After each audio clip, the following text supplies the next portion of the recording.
The wind finds every gap, each gust driving a fine dust of snow through the cracks and seams. The jug on the table is rimmed with ice. The water inside has turned solid. A single coal fire burning low throws little warmth. The room is dim, the air so cold that breath hangs in pale clouds above the blankets. Mother and child draw closer, layers of shawls and coats pulled tight, but the chill seeps through everything. Coal is precious, only a few lumps left in the scuttle. Each piece must last. She hesitates before feeding the fire, knowing what remains must see them through the night. The silence is heavy, broken only by the pop of a cinder and the distant groan of the wind. In some houses, the frost creeps along the walls, painting them with white. The kitchen floor is dusted with snow that has slipped in around the doorframe. Outside, the snow piles higher, pressing against the door, making it harder to open with every hour. Inside, the family waits, watching the last embers glow, listening to the storm's slow siege. Every breath is a reminder of how thin the barrier is between warmth and the world of ice beyond. A decision must be made. The last of the bread is gone, and the coal scuttle is nearly empty. Wind rattles the window panes. Someone stands at the door, scarf wrapped high, boots pulled on with stiff fingers. It's not courage that sends them out.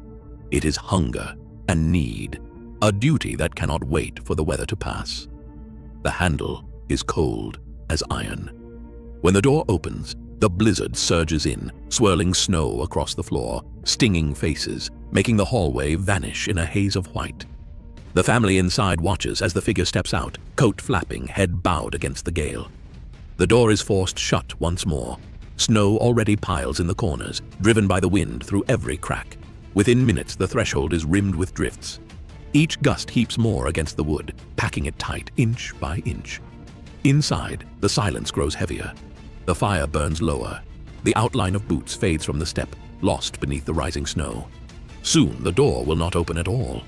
The storm presses in, sealing the house from the world, leaving those within to wait and wonder if the one who left will ever return. Lanes disappear beneath a white plain. Where hedges once marked the edge of the road, there is only a smooth, drifting surface. No shapes, no shadows, just the rise and fall of snow against the sky. Paths that led from cottage to village vanish overnight, buried so deeply that a person could walk above where fences and shrubs once stood. Doors that opened easily yesterday are now pressed tight by drifts, the wood bowing inward beneath the weight. A villager stands in the half-light of morning, peering through frost-laced glass at a world that no longer resembles the one they knew. The lane beyond the gate is gone, erased by the storm. Footsteps fade within a few yards, lost to the wind and the endless white. No post arrives. The usual clatter of the mail cart is missing, its route swallowed by snow. News from the next parish, from the world beyond, is cut off. Even the sound of distant voices is absent. No one calls. No one passes along the lane. The silence is not peaceful. It is a kind of waiting. In the village, windows glow faintly behind curtains drawn tight. Outside, the only movement comes from the wind, shaping the snow into silent walls. Hedges, once a living boundary, are hidden under drifts so deep that children could walk atop them without ever touching a branch. Inside each house, people listen for any sign that the world is stirring, that help or news might break through. But the storm has sealed them in. Each home an island, each family watching as the last traces of the familiar disappear beneath snow that shows no sign of stopping. The waiting stretches on. The tracks vanish beneath a white, unbroken field. Where rails once gleamed, there is only a shallow dip in the snow, barely a memory of movement. Telegraph poles lean at odd angles, wires snapped and trailing, their messages silenced mid-sentence. Along one line, a passenger train sits stranded, its carriages half buried, windows crusted with frost, doors frozen shut. Inside, a single lantern glows in the dark, painting tired faces with a thin yellow light.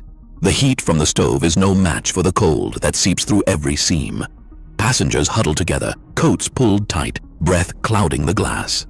Outside, the storm howls, piling snow against the wheels, sealing the train in place as surely as any house.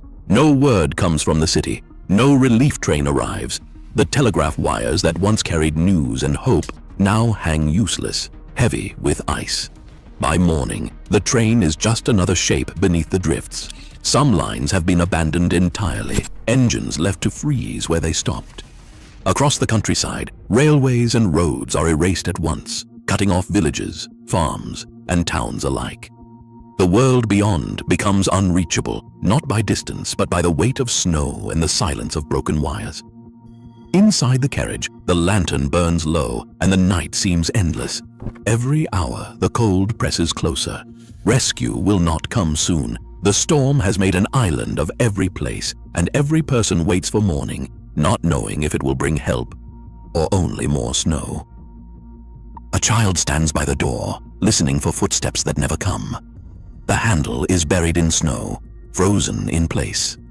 On the far side, wind scours the yard, erasing every trace. Inside, the elder stirs the ashes, eyes fixed on the drifted threshold. The bread basket sits empty. Hours pass. The fire burns lower. Still, the door does not open. Somewhere beyond the white silence, a figure lies lost in the storm, like the woman in the parish book who set out for bread and was found the next morning, frozen in a drift. In this house, waiting stretches on, heavy as the snow pressing against the walls. The world narrows to hope and absence. Each day, the door stays shut. No voice calls from the lane. Only the wind answers, carrying nothing back. In the parish book, a single entry records a name and a date. No one speaks above a whisper when the notice is read. Behind closed doors, families count the places at their tables, the empty chair by the hearth. The village moves quietly, measuring loss not in numbers, but in the hush that follows each question left unanswered. A woman went out for bread and did not return. The next morning, she was found in the drift. Her absence was written in the silence that settles over her home. The snow outside softens every sound, but inside the quiet is sharper. The storm has taken more than warmth. It has left a space that words cannot fill. Even now, a sudden storm can still silence roads, homes, entire towns. The lessons of 1881, our dependence, our vulnerability, have not melted away. As weather grows more unpredictable, resilience depends not just on infrastructure, but on each other. Some stories linger in the quiet after the thaw. Thank you for watching. December 1962. Britain slipped into a chill deeper than most could imagine as an eerie calm masked a deadly atmospheric blockade settling overhead. By Boxing Day, unnatural silence turned to chaos. A train slammed into disaster near Copenhagen, killing 18 as temperatures dropped below -22 degrees. How could a nation be brought to its knees by the big freeze? The answer begins with a single catastrophic breakdown. A dome of high pressure anchored itself over Scandinavia on December 22, 1962, setting off a chain reaction that would lock Britain in Arctic cold for over 2 months.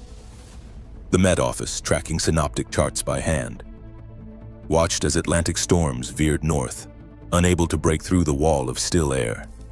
Instead of the usual procession of mild, damp westerlies, a relentless flow of easterly winds swept across the North Sea, drawing bitter air from Siberia and the Arctic straight into the British Isles. Temperatures plummeted night after night, reaching -22.2 degrees Celsius at Braemar in Scotland by January 18th. With the jet stream displaced far to the south, the Atlantic's warmth was shut out. Each weather front that reached Britain stalled and died, shedding its moisture as snow. The snow did not melt. There was no thaw, only a slow accumulation as the ground froze hard beneath a deepening white crust. From late December until early March, much of England and Wales saw snow cover that never lifted. In Reading, snow lay on the ground for 38 days, 5 times the modern average. Across the South and Midlands, rivers and canals froze, and in some coastal towns, even seawater turned to ice. The Met Office climatologists would later rank this winter among the 3 coldest since records began in 1659, surpassed only by the winters of 1683 to 1684 and 1739 to 1740.